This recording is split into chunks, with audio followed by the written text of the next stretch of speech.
Welcome to another episode of Divorce After 50, Navigating the Silver Split.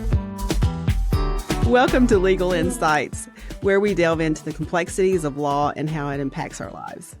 I'm your host, Sherry Frazier, and today we're going to explore a very sensitive and crucial area of law, family law. We're thrilled to have a distinguished guest with us who has extensive experience in this field. Please join me in welcoming Lauren Brooke, a renowned family law attorney with 19 years of experience. Lauren, thank you so much for being here. Thank you so much for having me. So, Lauren, tell me, where do you practice? Well, we've got two offices, one in Lexington, one in Richmond. We're Smith O'Toole Brooke, and I am the Brooke in Smith O'Toole Brooke. I run the Richmond office. We do a lot of our law, probably Lexington, Richmond, Clark County, and then every county pretty much that surrounds that, and then another level of counties. So we practice in about 15 to 20 counties. Oh, wow. So you're really spread out. Can you practice anywhere in Kentucky or other states? Yes, I can practice anywhere in Kentucky. I'm licensed in federal court as well in the Eastern District, so we can do cases in the London and Lexington federal courts. Not outside of Kentucky. We would have to apply separately to handle a case outside of Kentucky. Okay, well, let's just start with the basics. We are not giving legal advice. We're not, even though Lauren is an attorney, we're not consulting or giving legal advice.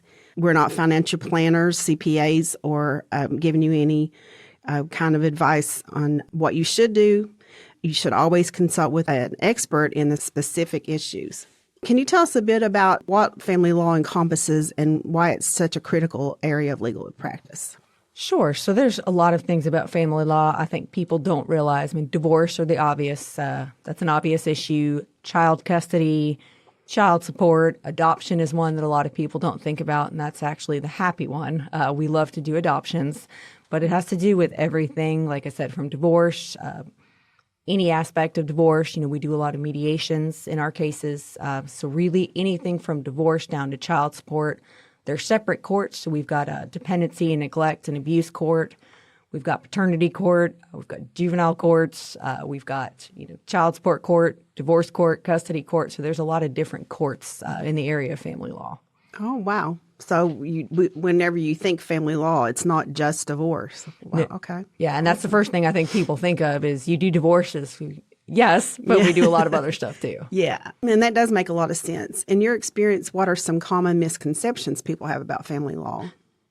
I think the number one is that DNA court is paternity court. That is not accurate. DNA court is dependency, neglect, and abuse, and there's a separate paternity court.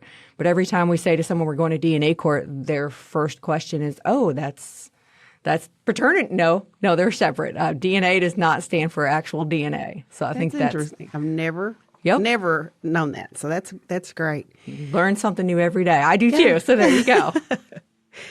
Could you walk us through a typical case process, say a divorce, for example? What should clients expect? Sure. So one thing I've learned in 19 years is that no case is typical. But, if we're walking through the process of it, so one party in Kentucky will file the petition. Kentucky's a no-fault state, so you do not have to allege emotional cruelty or infidelity. You can just say irretrievable breakdown of the marriage. So one party files a petition. The date that the petition is served on the other party, they have 20 days to respond. After that response is done, we normally engage in some disclosures, financial disclosures, or going back and forth. One of the crucial steps, I think, is mediation.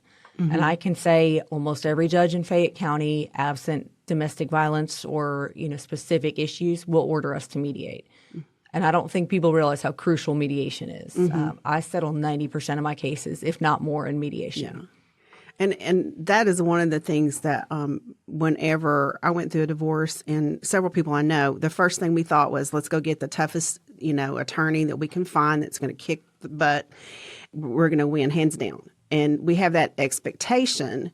But the reality is that it's really just about resolving the differences and being able to, what you said, mediate. And it's not about, somebody getting more or getting, revenge or any of that stuff. It's about, let's do this in a sensible manner that's going to be good for both parties, especially if there's kids involved. And if there's real estate, it's a major thing. The mediation part was critical, honestly, it was. And it also enables you to really get a clearer picture of your financial situation. And then you can start making, smart decisions on your future. And but all that stuff I didn't know until I went through it myself. So that's one of the reasons that I like doing this podcast, is because I'm trying to make people understand that what we thought about, divorce is probably not even close. And there's going to be a lot of stuff that you're going to find out and learn during the process. Sometimes it doesn't go your way. So I do appreciate that you did bring up the mediation part, because it is a crucial step. It is. And you talked about kind of having someone that'll fight for you. I think you realize in mediation as well, who is going to fight for you. Obviously mediation is supposed to be respectful discourse back and forth. Yeah. We're not supposed to be screaming at each other, but you realize in mediation very quickly who's going to kind of just sit there and be meek and mild, and who's going to stand for your best interests. So. Right. Yes. And, it's more like a neutral third party when you're doing the mediation too. It's not the attorneys are not necessarily fighting, or, there's not a lot of argument back and forth. It's just a little bit of more negotiation than anything. But you got to have the information with you, available. And you need to really have people that can give you advice apart from your attorney, which is very great when people like you and I collaborate together to help the client. You may ask me to give you some information on what the market value of their house should be, or, what they should do, one party or the other, and how to go about the process of selling or staying in the home, what all that stuff's about. And so those are the kind of things. And then I may come to you and say, well, what should we be looking for or thinking about? And so we can collaborate that way. And then we can bring in somebody in a financial CPA or somebody, especially if it's high net worth divorces. Those are the ones that I think have a whole lot more need for mediation than somebody that really doesn't have a lot to divide. Well, and a need for you as well. You were just talking about that. Yeah. People, how much do I put into my house to repair it? What do I need to do for sale? They don't want to spend $500,000 on a, $100,000 house. So exactly. I think that is where you're crucial as well. Yeah. And I do enjoy doing that because, not everybody knows what the market is. I mean, you can go on Zillow, but that's not going to tell you what your house is worth. Please don't go on Zillow, no. I mean, it's a good place to start maybe, but it's just not going to tell you the story, what you really need to know. No, and we have people often that come into mediation and say, my home is worth $700,000. Zillow told me, and I just put my head down. And your home is worth $300,000. Yeah. So yes, do not go on Zillow. Contact Sherry, please. Yes, please, right. Please. And it does encourage cooperation and communication, which is especially beneficial when it does involve children. And it can be more cost effective for sure. Like you said, you can, a lot of your cases are decided before you go to, before a judge. And I think that's pretty awesome. Well, I think people don't realize too, mediation's not all or nothing. So if we've got 10 issues, we can settle 9 and then be heard, a short window for an hour in front of the judge. Because right now dockets are so backed up. Yeah. Certain counties, we're getting dates to be heard in April. Yeah, so it's even more important if you can resolve it, not go to court. And your child. A judge does as good a job as they can in the window they're given to understand the facts and understand the family situation. But an hour, your child. You've known your child their whole life. So. Yeah, exactly. And I totally would support that. And like you said, we resolved all of our issues at mediation except for one, which was pretty major. And I won't go into details there, but it didn't go the way that I expected it to. I was not her attorney. No, she was not. But I had great attorneys. It's not that. It's just that you just don't know sometimes what the judge is how they're going to see it. So it sounds like mediation can really help in finding amicable solutions like we discussed. And then speaking of children, what advice would you give to parents going through custody disputes? I think the number one thing is do not put your child in the middle of this case. I was that child growing up. My father liked to use me as a messenger. And looking back, that is the worst thing you can do for a child. You tell your mother this or tell your father this. There are so many ways that you can leave the children out of disputes, but I think that people tend to weaponize children. Yeah. And it is one of the worst things I've seen. A father who, for example, the mother moves on and is dating someone else, and the father just decides, well, you don't want me, I'm going to use this child to weaponize, this child against you. And it does irreparable damage to these kids. And absolutely do not put your children in the middle. There are certain apps that can be used. There are certain, App Close is one of the best apps we use. Records everything. It's all communication between the parties. There's no reason to use a child. Yeah. Don't talk to the children about the case. We sometimes have these children that come in and they're 8 years old and, well, mom is going to court today and it's a motion for sole custody and child support and dad isn't paying or, whatever it is, that there is no reason these kids know about this. Yeah, that's true. And, the apps are new. We didn't have anything like that way back when. And I think that's great. And, if they're used properly, sometimes I've heard of them not being used so fairly. Well, the best part is that they record everything. So if you have a moment and say something you regret, you're going to regret it in court because it can't be edited. So that's one of the best parts of it. Yeah, that's true. I also would tell parents, please don't put the other parent in your phone as something negative. When we go to court, if we have a hearing and we put these screenshots up and it says something vulgar or rude, that's not good, but your kid sees that. Yeah. So, don't put them in there as, delinquent on child support or, son of a bee or something like that. Just put them in there as mom or dad or even their first name if you Co-parent. really, anything that's not vulgar and that a child wouldn't see and say, what is going on here? Yeah. So, It's really difficult. I've, had instances where the kid, they're selling their home, the parent that's staying or, they're selling the house. They have to sell the house.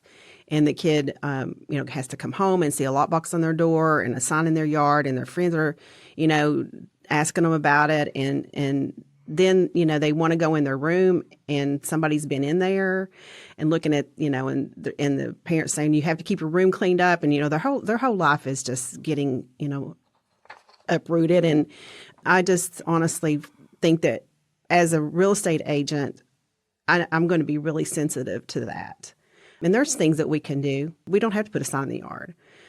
Everything's online, and we don't have to put a lockbox on the door where the child has to see it when they come in. So there's just lots of things that we can do. And I know one of the things that I know some parents have had when they're having when a child's involved.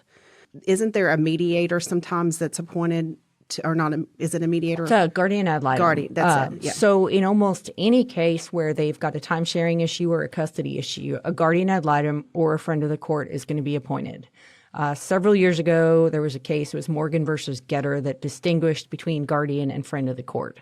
So if we have a true custody time sharing battle, we usually get a friend of the court and they can come in and make time sharing and custody recommendations. Guardian ad litem would be in a case where we agree on custody, it's not as contentious, but you need someone to speak to the child, kind of get their input on where they want to live or what they want to do. A child can't come to court and testify. They can, but we try to avoid that at all costs. So the guardian kind of speaks for them and says maybe I want to spend more time with mom or maybe I want to spend more time with dad or I love them both, but I hate when they do this. It's really just someone that the child can trust, feel comfortable talking to. Some of these guardians, I have a case where a guardian was with the child for 8 years. So basically the guardian and the child kind of grew up together in this case. And the guardian's going to this child's wedding now. They became really close. So it's just a good source. Obviously it's confidential, but it's a good source and it's a good place for the child to feel safe and say the things they can't to their parent. I hate when you talk about dad, or I hate when you send child support money for me with mom, or it's a safe place. And these guardians are trained.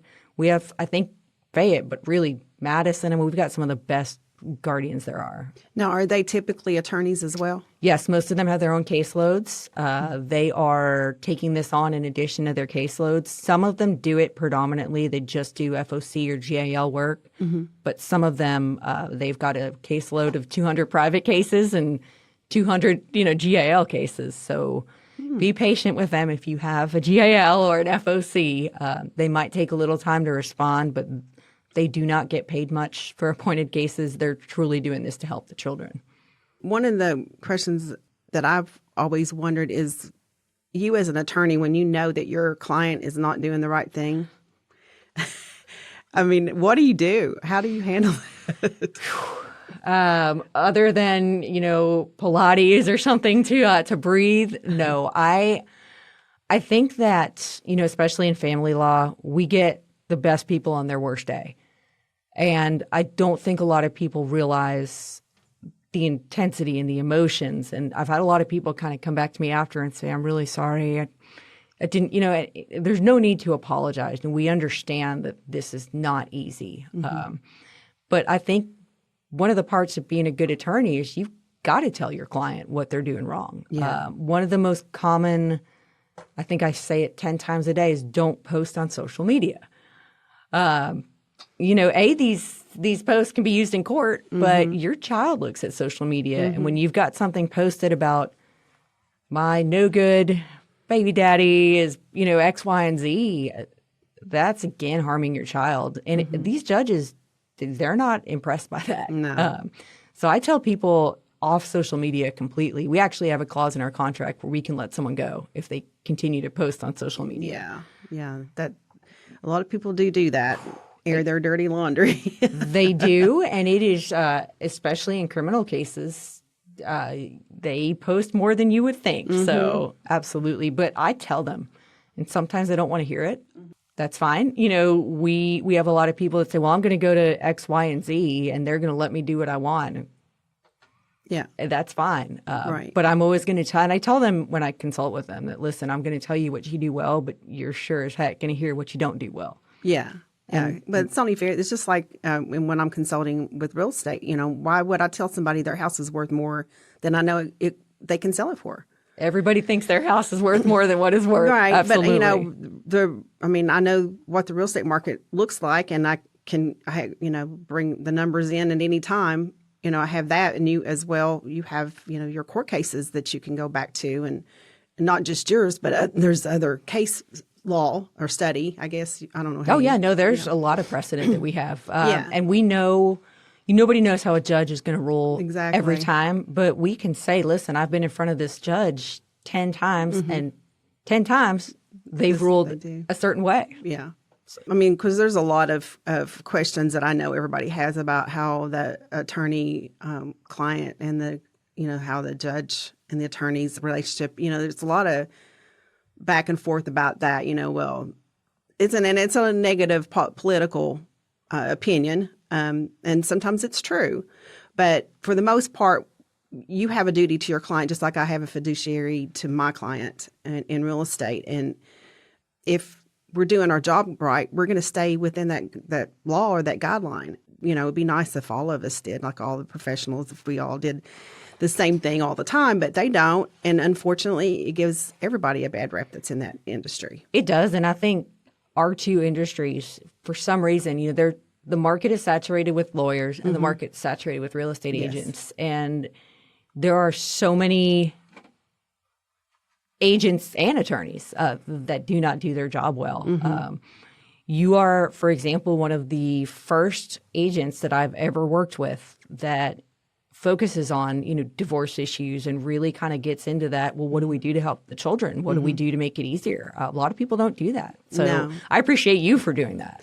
Yeah. And I just, feel like that if you can have more knowledge and information available to you that's not biased, then you're going to make a better decision. And that's where I ultimately try to help people get to, and why I surround myself with professionals like you, because it's not about what we're getting paid or what is good for us. It's what's best for the client and their family, not just our client, but the spouse of that client. Sometimes I find myself trying really hard to see both sides of it.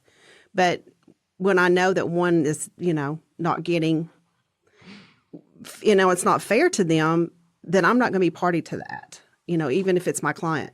Well, and you and I have had some difficult cases for sure. Right. And, a lot of times people just want to be heard. Most of the time. Yeah, probably when you meet with someone, I'd say when I meet with someone for an hour, 30 minutes of it is listening and just listening to what they're going through and trying to empathize. Yeah.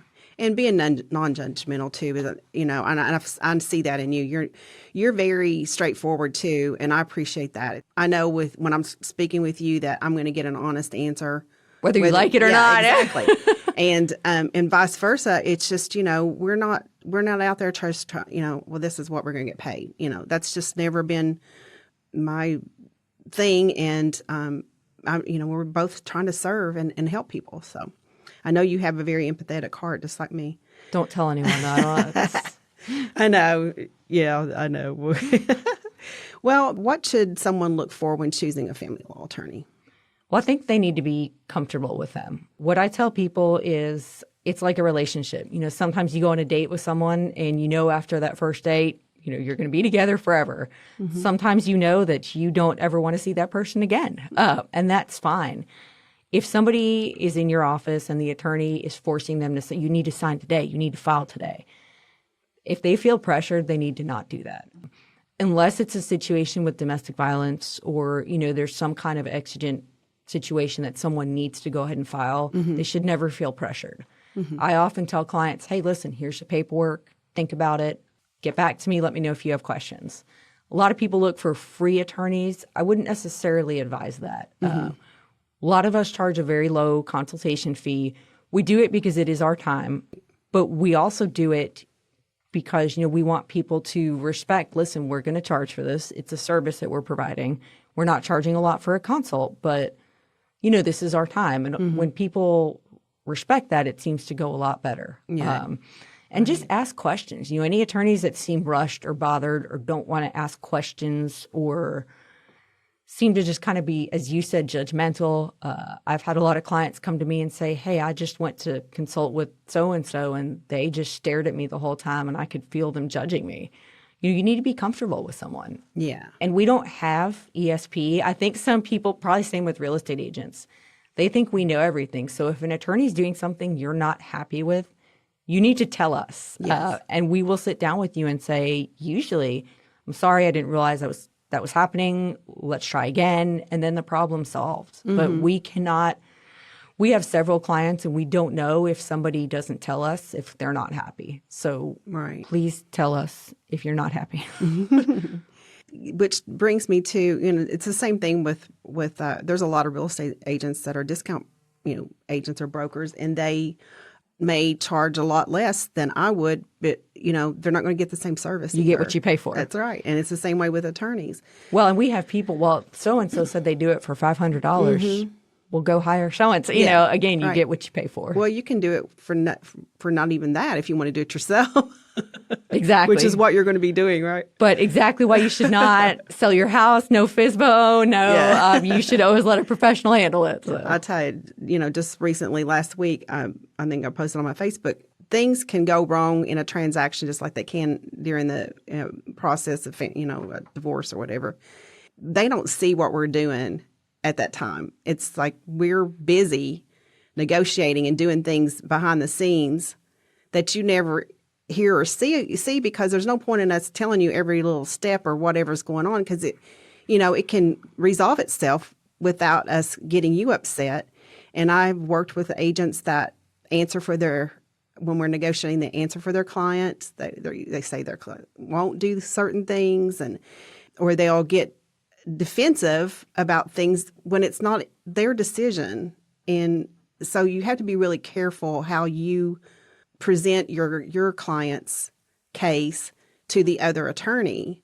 We get that a lot. Yeah, yep. You don't want to be fighting with each other because ultimately the bottom line, just like in real estate, we just want the best for our client.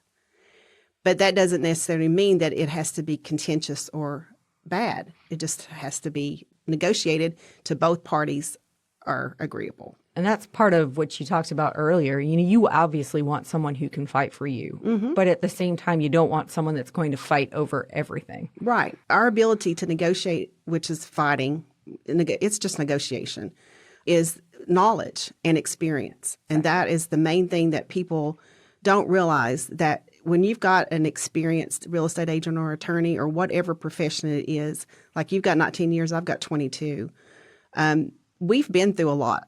We've seen a lot. We know a lot about what can happen. We can't anticipate everything because every case is different. Every house, every transaction that I help with my client, it's all different. There's always something that can come up that I didn't anticipate because it's never happened before. And rules and everything change in real estate so quickly and so often that we have to be on our toes. And I'm sure that there's certain things that happen in the family law that you have to really pay attention to what's happening, what changes are occurring. Oh, yeah. Case so you're updates. prepared. Yeah. And so those are valuable things that people really need to consider before they hire someone. The one thing that we haven't talked about, and I know that we can't really say exactly what the charges are, but how are you compensated? So we have a lot of different structures. If there is a divorce, it's a flat fee, uncontested divorce. So filing a petition in Kentucky, it's $230. So anywhere that you file a petition, whether it's, adoption, probate, whatever it is, it's $230. Usually, if you want someone actually served by a sheriff or constable, fees vary. It is around $70. Sometimes constables charge a little bit more. So people are looking at between $300 and, let's say, $350. If there's a guardian ad litem involved, obviously that's a different fee. If it's a private GAL, you're paying that. If it's an appointed one, the state pays it. But we do, like I said, there's separate fee structures. Uncontested, we charge a flat fee for that. Normally, we charge usually between $2,500 and $3,500 for an upfront retainer. That's pretty much in line with most of the attorneys. Attorneys talk. We try to make sure that one person doesn't charge a lot more than the other. Right. Also changes depending on location. You're not going to charge the same thing in Lexington that you are in a small town near Pikeville or something like that. So we charge different structures, but we do work with people. A lot of times, especially in domestic violence cases, there are people that don't have access to funds. They can pay less up front. As you said, I tend to have a big heart, and after 19 years being a partner, I have a little bit more flexibility to say to someone, okay, you can pay, X now and X later. We have a lot of clients on payment plans. Let's say that someone contacts you and they just do a consultation and then they don't hire you or they change their mind. I know a lot of times, people think, well, I'm going to get a divorce, and then they change their mind for whatever reason. And once they've consulted with your office and then their spouse wants to come and hire you, they're not allowed to do that. They cannot do that. And a lot of people do that. They conflict attorneys out. If they want to pay 5 different consultation fees, and we, attorneys kind of talk about it sometimes. Right. But, we cannot meet with their spouse, obviously. If the only way we can do that is if they call and maybe talk to us for 5 minutes and don't give us any real in-depth detail, and then they don't consult with us. At that point we could, but once we have a consult with someone, that we're knocked out. And like I said, a lot of people, I'm going to call every attorney in Madison County. There's not a lot of us, so we do have that happen. Yeah. And it's if they contact your office, it's not if they contact you directly. Right. A lot of people don't. I mean, referrals are probably 90% of my business. So I do have a lot of people contact me directly, my cell phone, because frankly, if you leave a message for me at my office, I might get it next year. I'm never there. Yeah. I'm always in quarter with people. Right. But yeah, we try to do that. We have a conflict check like everyone else, and we kind of keep people. Right. Hopefully we keep people. And sometimes they use different names. Yeah. So that's a different story, but that doesn't happen a lot. But it has happened. Well, there is just so many things that we could talk for a long time about different things, because there is a lot to it. But I do appreciate the information that you have given us so far and all the insights. It's been incredibly informative. So now I'd like for you to tell our listeners how they can get in touch. Yes. So again, I am Lauren Brooke. I am the Brooke in Smith O'Toole and Brooke. We have offices 114 North 2nd Street in Richmond. I run that office, and then 3080 Harrodsburg Road in Lexington. Best way, frankly, and I'm sure some people are going to wonder why I'm giving my cell phone out, but that is the best way to contact me. It's 859-967-4191, and a lot of people text me. When I'm in court, I can respond. All right. Well, this has been another episode, Legal Insights with Divorce After 50, Navigating the Silver Split. My name is Sherry Frazier. I'm a real estate agent, and my number is 859-229-5945. You can always call me or text me. You can find me online about anywhere, and I'll be glad to just sit down and have a consultation with you and see if we can help your situation. So if you have enjoyed this podcast, we really appreciate you tuning in, and we hope that you will not forget to subscribe to our podcast and leave us a review, and we'll see you next time. Thank you.